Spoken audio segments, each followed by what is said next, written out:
باقاعدہ تقریری سلسلے کا آغاز کیا جا رہا ہے۔ ہماری فہرست میں سب سے پہلا نام ہے عالی جناب مولانا محمد مظہر اعظمی حفظہ اللہ۔ آپ جامعہ عالیہ عربیہ مئو کے سینئر استاد ہیں، علاوہ ازیں آپ ایک بہترین قلمکار، ایک اچھے خطیب کی حیثیت سے معروف و مشہور ہیں۔ میں مولانا کو نہایتی ادب و احترام کے ساتھ دعوت دیتا ہوں کہ آپ مائک پر تشریف لائیں۔ محترم مولانا محمد مظہر اعظمی۔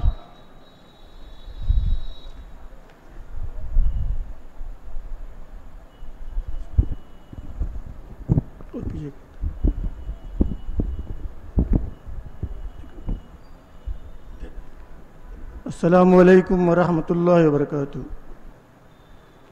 حامدن و مصلیًا اما بعد، صدر باوقار، مہمان خصوصی اور اعزازی، ڈائس پر تشریف فرما علماء اکرام اور دانشور حضرات، تمام حاضرین، عزیز بچے اور بچیوں، آج کا یہ پروگرام سمر آرگنائزیشن کی طرف سے منعقد ہوا ہے، جس میں آپ حضرات حاضر ہیں۔ میں مشکور ہوں کہ اس کے ذمہ داروں نے مجھے بھی حاضر ہونے اور اپنی بات کہنے کا موقع دیا۔ اس پروگرام کے مناسبت سے میں ایک دو بات عرض کرنا چاہوں گا، اور وہ بات یہ ہے کہ ہم دو لفظ بولتے ہیں، آدمی اور انسان۔ آدمی کی تعبیر ہم مادی وجود سے کر سکتے ہیں، اور انسان کی تعبیر اخلاقی وجود سے کر سکتے ہیں۔ یعنی گویا کہ آدمی نام ہے ایک مادی وجود کا، جبکہ انسان نام ہے اخلاقی وجود کا۔ مادی وجود اور اخلاقی وجود، یا آدمی اور انسان کے بیچ میں کتاب کا واسطہ ہے۔ جو کتاب آدمی کو انسان بناتی ہے اور مادی وجود سے اخلاقی وجود میں تبدیل کرتی ہے۔ اگر بیچ سے کتاب نکال دی جائے تو پھر آدمی آدمی رہ جائے گا، وہ انسان نہیں بن سکتا۔ جبکہ اس دنیا کے اندر انسان کی ذمہ داری انسان کی طرح زندہ رہنے کی ہے۔ اللہ تعالیٰ نے قرآن اور قرآن کے علاوہ مختلف کتابیں نازل کیں، اور یہ تمام کتابیں آدمی اور انسان کے درمیان ایک واسطہ ہیں، جو کتابیں آدمی کو انسان بناتی ہیں اور ایک مادی وجود کو اخلاقی وجود میں تبدیل کرتی ہیں۔ رسول اکرم صلی اللہ علیہ وسلم کے بارے میں ایک مرتبہ حضرت عائشہ رضی اللہ تعالیٰ عنہا سے پوچھا گیا کہ آپ کا اخلاق کیسا تھا، تو آپ نے آپ کے اخلاق کے متعلق برجستہ یہ بات کہا تھا کہ کان خلق والقرآن، کہ آپ کا اخلاق سراپا قرآن تھا۔ یعنی قرآن کے اندر ایک انسان کے جو اوصاف ہو سکتے ہیں، ایک انسان کی جو خوبیاں ہو سکتی ہیں، اور ایک انسان کو انسان جس معیار پہ مانا جاتا ہے وہ صفات ہو سکتی ہیں، وہ تمام کی تمام صفات آپ کے اندر موجود تھیں۔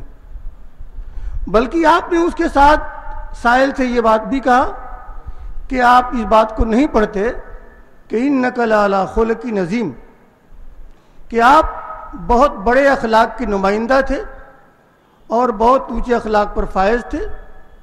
آپ بہت معیاری اخلاق پر قائم و دائم تھے۔ اور آپ نے خود ایک مرتبہ کہا کہ وَبُعِثْتُ، کہ میں نہیں بھیجا گیا مگر صرف اس لیے کہ تاکہ میں مکارم اخلاق کی تکمیل کر سکوں۔ علامہ اقبال نے اسی فرق کو اور اسی بات کو کہ ایک آدمی جو سراپا قرآن کی صفت کا حامل ہونا چاہیے، اس صفت کا حامل ہونے کی بنیاد پر آپ نے کہا تھا کہ یہ راز کسی کو نہیں معلوم کہ مومن قاری نظر آتا ہے حقیقت میں قرآن. تو بات میں کر رہا تھا آدمی اور انسان کی. آج ہم بہت سارے معاشرے میں دیکھتے ہیں آدمی کی تو بھیڑ لگی ہوئی ہے، مگر اس میں انسان کتنے ملتے ہیں، انسان کے تعداد کا آپ کو صحیح اندازہ ہوگا. غالب نے بھی آدمی اور انسان کا فرق کیا تھا کہ آدمی اور انسان میں کیا فرق ہوتا. اس نے کہا تھا کہ بس کہ دشوار ہے ہر ایک کام کا آسا ہونا، آدمی کو بھی میسر نہیں انسان ہونا. یعنی آدمی بنا ہوا ہے مگر انسان ہونے کی اسے توفیق نہیں ہوتی ہے. تو یہ کتاب جس کا میں بھی ذکر کر رہا تھا، یہ کتاب اسی لیے نازل کی گئی کہ آدمی کو انسان بنایا جا سکے. اسی لیے پڑھنے پڑھانے اور تعلیم و تعلم پر کافی زور دیا جاتا ہے کہ اس آدمی کی آبادی کو انسانوں کی آبادی میں تبدیل کیا جا سکے، لوگوں کو پڑھا کر انسان بنایا جا سکے. تعلیم کا بنیادی مقصد اخلاقیات سے مرصع کر کے اسے انسان بنانا ہے. اگر کوئی تعلیم ایسی ہے جس تعلیم کے ذریعے ایک آدمی انسان نہیں بن پاتا، تو ایسی صورت میں اسلام میں ایسی تعلیم کی کوئی ضرورت نہیں ہے. بار بار یہ بات آپ بھی سنتے ہیں اور تقریباً تمام طبقے کے لوگ جب مذہب اسلام کے اندر تعلیم کی بات آتی ہے تو کہتے ہیں کہ قرآن نے تو یہ بات کہا ہے اقرا، پڑھو. سب سے پہلی وحی پڑھنے سے شروع ہوئی ہے. لیکن جہاں تک میں جانتا ہوں بیشتر لوگ اس کے بعد کا جملہ بھول جاتے ہیں یا نہیں کہتے کہ بسم ربک.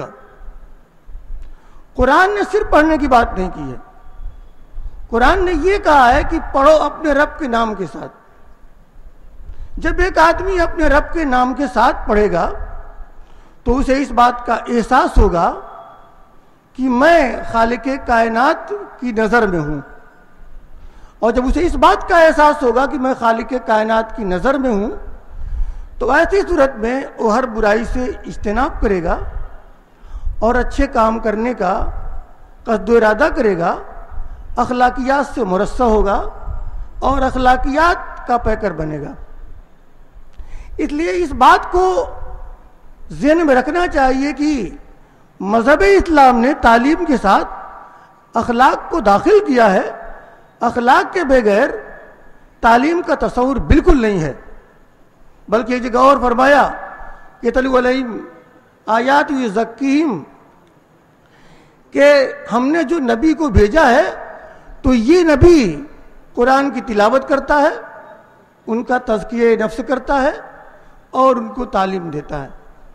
یہاں تزکیہ نفس کی بات پہلے ہے اور بعد میں تعلیم کی بات ہے. اس لیے تعلیم کے ساتھ میں یہ سمجھتا ہوں کہ جس لمحہ اخلاقیات کا تصور نکل جاتا ہے وہاں پھر آدمی سے انسان نہیں بن پاتا، آدمی رہ جاتا ہے، انسان بننے کی اسے توفیق نہیں ہوتی.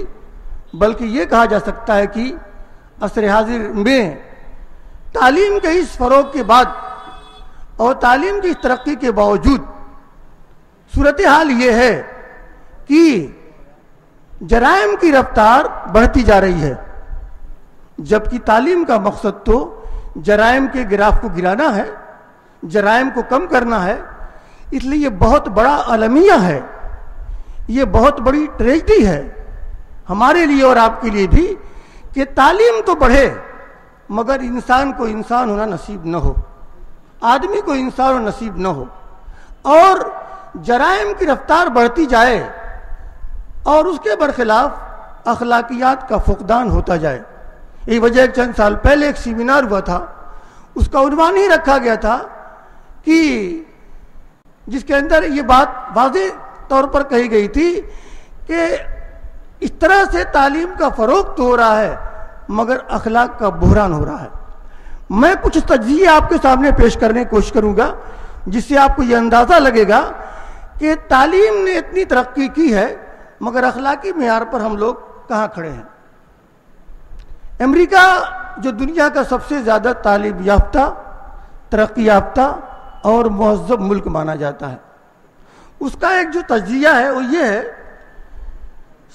سن 2012 میں تعلیم یافتہ پڑھے لکھے لوگ اور ایجوکیٹڈ کی جانب، یعنی جو میں تجزیہ پیش کر رہا ہوں یہ جاہلوں کا نہیں، پڑھے لکھے لوگوں کا، تو سن 2012 میں چوری کے جو واقعات پڑھے لکھے لوگوں کی طرف سے ہوئے تھے وہ 3,71,300 ہوئے تھے۔ جنسی تشدد کے واقعات جو اسکول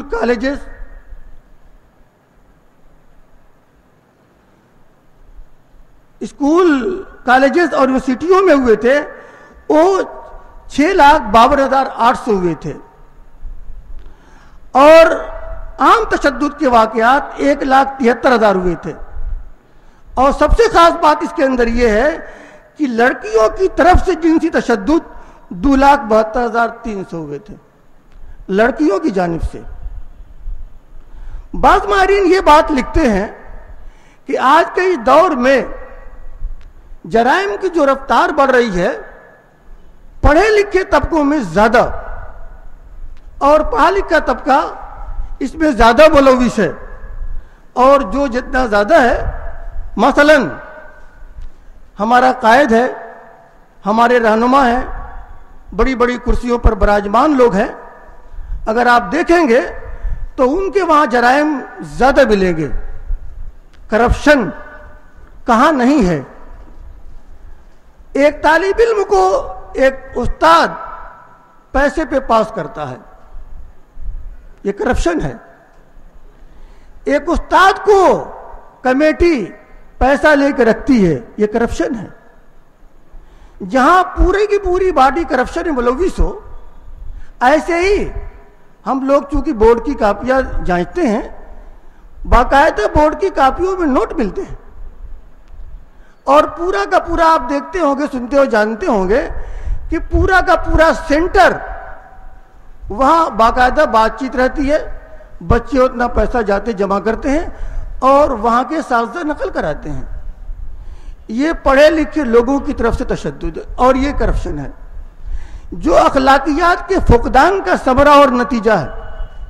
اگر تعلیم کے ساتھ اخلاق کو بھی ملحوظ رکھا جائے تو شاید یہ کرپشن کم ہوگا۔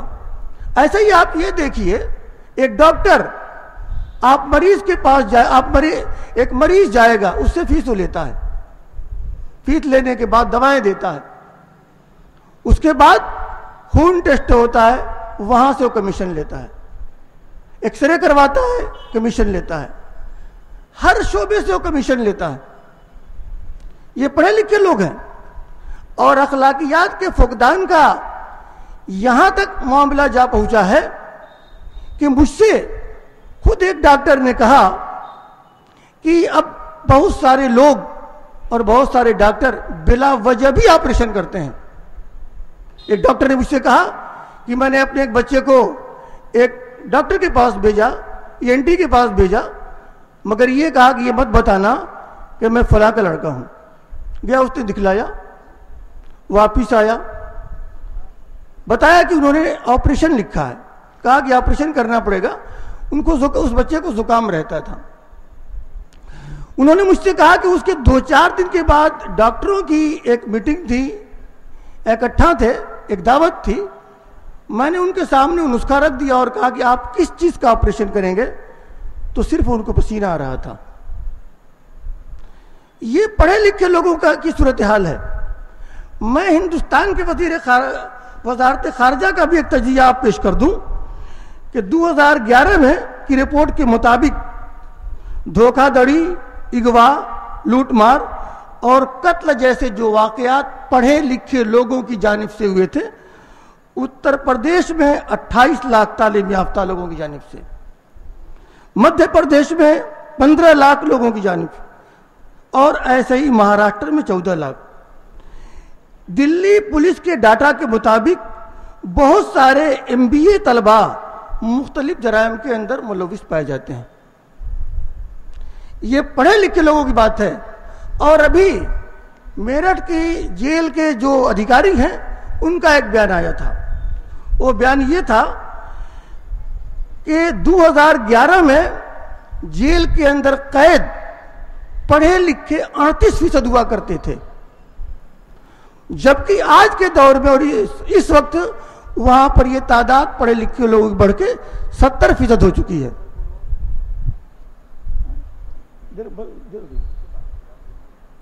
یہ 70 اب سوچئے 5 سال کے اندر دگنا. آپ کو اندازہ اس بات کا ہوگا کہ عام طور پہ مہنگائی 5 سال میں دگنا ہو جاتی ہے.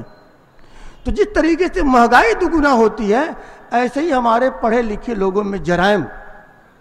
اس لیے یہ تعلیم سے متعلق آج کا پروگرام ہے. اسی مناسبت سے میں نے یہ بات اور یہ موضوع منتخب کیا کہ آپ کو یہ بات گوش گزار کروں کہ صرف تعلیم کچھ نہیں ہے. اگر تعلیم کے ساتھ اخلاق کو نکال دیا جائے تو آدمی رہ جائے گا، انسان نہیں بن سکتا. جبکہ تمام کتابوں کا مقصد آدمی کو انسان بنانا ہے. ایک بات اور آخری میں کہا کہ ختم کر دوں کہ یہ چونکہ تعلیم سے متعلق ہے، بچوں کو اس کا فائدہ پہنچنا چاہیے. اور اس تحریک کا بنیادی مقصد یہ ہے کہ ان کو اور ڈیولپ کیا جائے. مگر میں یہ چاہوں گا کہ جس طریقے سے یہ تعلیم سے متعلق مختلف کمپٹیشنز ہوتے ہیں اس میں کوئی ایسی بھی شکل ہونی چاہیے کہ ان کے اخلاقیات پر بھی ان کو نمبرات دیے جائیں، کیونکہ یہ مستقبل میں اگر اخلاقیات سے آری پہنچے تو اگر آج پڑھے لکھے لوگوں میں جرائم کی رفتار دگنا ہے تو کئی گنا بڑھ سکتی ہے. اس لیے اور بھی تعلیمی اداروں سے متعلق جتنے لوگ ہیں میں ان سے یہ بات بڑے ادب کے ساتھ کہوں گا، گزارش کرتے ہوئے کہوں گا کہ آپ صرف تعلیم پر نہیں اخلاق پہ دھیان دیجئے، کیونکہ تعلیم اگر بڑھتی ہے اور آج کے دور میں جسے ترقی معکوس کا دور کہا جاتا ہے، اس تعلیم کی بنیاد پر آدمی سیاروں پہ کمندیں ڈال رہا ہے اور فضا میں پرواز کر رہا ہے، مگر زمین پر چلنے والا آدمی محفوظ نہیں ہے. ایک بچہ اپنے گھر سے نکلتا ہے، گھر کے لوگ سجدہ ریز رہتے ہیں کہ پتہ نہیں سفر میں گیا اس کے ساتھ کیا واقعہ پیش آ جائے. آدمی زمین پہ چلے، سیاروں پہ کمندیں نہ ڈالے، خلاؤں میں پرواز نہ کرے، مگر گھر سے نکلنے کے بعد محفوظ تو رہے. کون یہ نہیں چاہتا کہ اس کی عزت، اس کی آبرو اور تمام چیزیں محفوظ رہنی چاہیے. اس لیے آدمی تعلیم کے ساتھ اگر اخلاقیات کو الگ کر دے گا تو چاہے جس بھی معیار پہ پہنچ جائے وہ خلاؤں میں پرواز کرے اور سیاروں پہ کمندیں ڈالے، جہاں تک پہنچا اس سے اور آگے پہنچے، مگر اس روئے زمین پر کسی کا خون، کسی کی عزت و آبرو محفوظ نہ رہے، ایسی تعلیم کی اسلام میں تو کم سے کم کوئی اہمیت نہیں ہے. ان الفاظ کے ساتھ اور ان باتوں کے ساتھ میں اپنی بات ختم کرتا ہوں اور دعا کرتا ہوں کہ اللہ تعالی ہمارے بچوں کو تعلیم کے ساتھ اخلاقیات سے بھی مرصع ہونے کی توفیق بخشے.